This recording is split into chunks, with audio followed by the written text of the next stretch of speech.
Attention Bears fans, the franchise is undergoing a true offensive revolution that could rewrite the team's future. The arrival of Colston Loveland, a first-round pick, puts the position of one of the fans' favorite players in jeopardy, while trade rumors swirl around a veteran who shined but may be nearing the end of his days in Chicago. And that's not all. On the defensive side, the team is searching for an edge rusher who combines strength and discipline to contain the league's mobile quarterbacks. These decisions will define what the Bears will be in 2025. Welcome! Show your support for the Bears by reaching 100 likes on today's video. The arrival of Colston Loveland, a tight end selected with the 10th overall pick in the draft, along with wide receiver Luther Burden III, has caused a real earthquake in the offensive hierarchy of the Chicago Bears. Loveland, considered the best tight end of the 2025 class, comes with the responsibility of being the new face of the offense, a clear sign that veteran Cole Kmet may have an uncertain future with the franchise. Kmet, who had his best season in 2024 with 6 touchdowns, has seen his position threatened explicitly with Loveland's arrival. The impact is not just technical.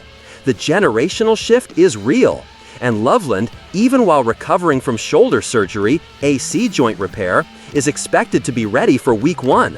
The young tight end has already shown optimism, despite the recovery, stating that the real test will be in training camp when he can assess his form in real situations.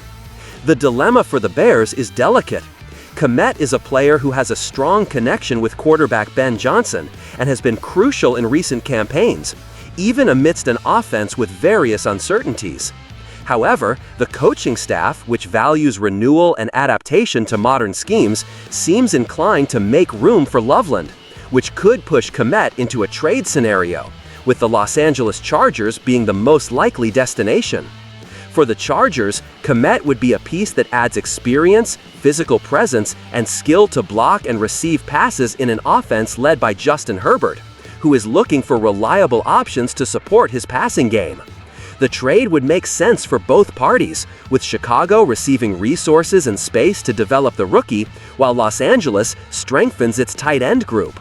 However, the impact goes beyond the field.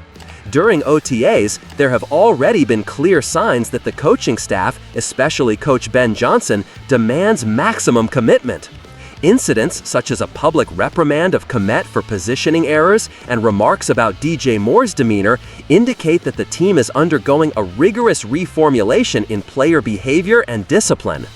The pressure on Kmet and Moore, 2 central figures in the offense, could be a precursor to a larger cleanup or restructuring of the roster. The arrival of new talents like Burden reinforces this thesis.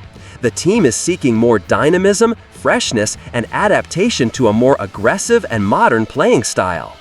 Another factor is that technically, the Bears' offense still needs to find its rhythm. The ability to create space, protect the quarterback, and create explosive plays relies on the player's evolution and surgical decisions from the coaching staff, which will not hesitate to make changes to improve performance. This scenario creates an environment of uncertainty and healthy competition, but it may also generate discomfort for players who have already been symbols of the team. The fans, in turn, watch closely this clash between past and future, unsure of who will emerge victorious. While the offense is undergoing a transformation that affects the team's identity, the Bears' defense is also not standing still. The search for an experienced and disciplined edge rusher reveals the need to adapt to modern football, where mobile quarterbacks and dynamic schemes require players who know how to lock the pocket.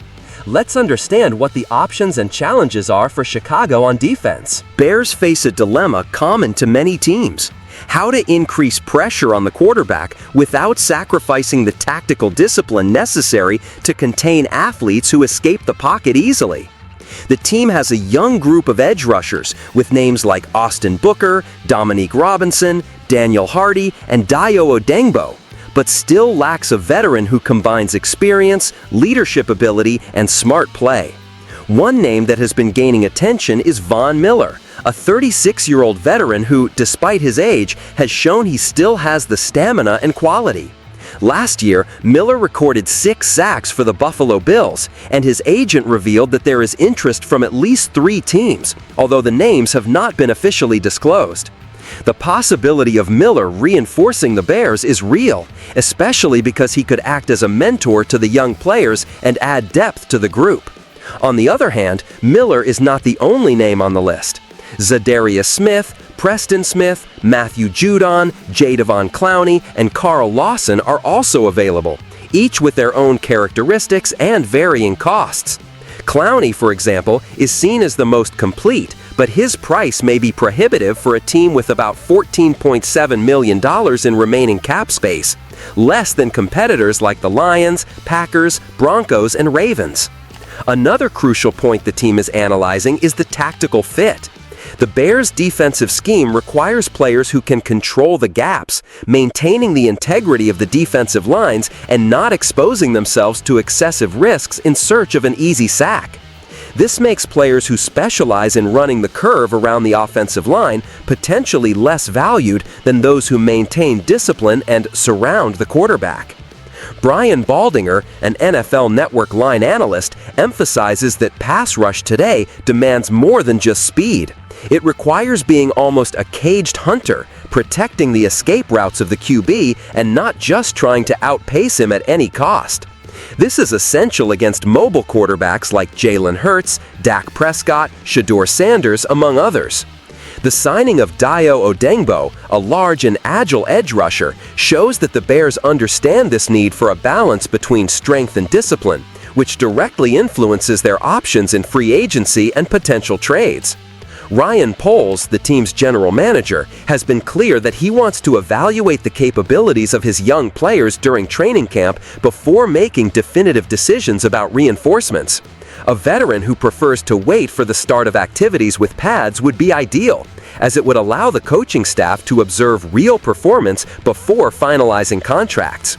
This strategy shows prudence, but it also makes it clear that the team does not want to simply sign big names without certainty about tactical fit and impact on group chemistry. The Bears are experiencing a moment of intense transition, where the clash between the promise of rookies and the experience of veterans could define the success of the season. The decision regarding Cole Kmet and Colston Loveland reveals the search for modernity and adaptation, while the quest for an experienced edge rusher highlights the concern for balancing strength and discipline on defense. My opinion, Chicago needs to invest in renewal, but without giving up the experience and leadership that veterans can bring. This mix will be essential for the Bears to stop being a rebuilding team and return to competitiveness. And you, Bears fan, how do you see this moment? Do you believe Loveland deserves the starting position already? Which veteran would you like to see strengthening the defense? Leave your opinion in the comments. Don't forget to like, comment, and subscribe to the channel so you don't miss any in-depth analysis of the Bears and the NFL. Your support is essential to keep this content relevant and up to date.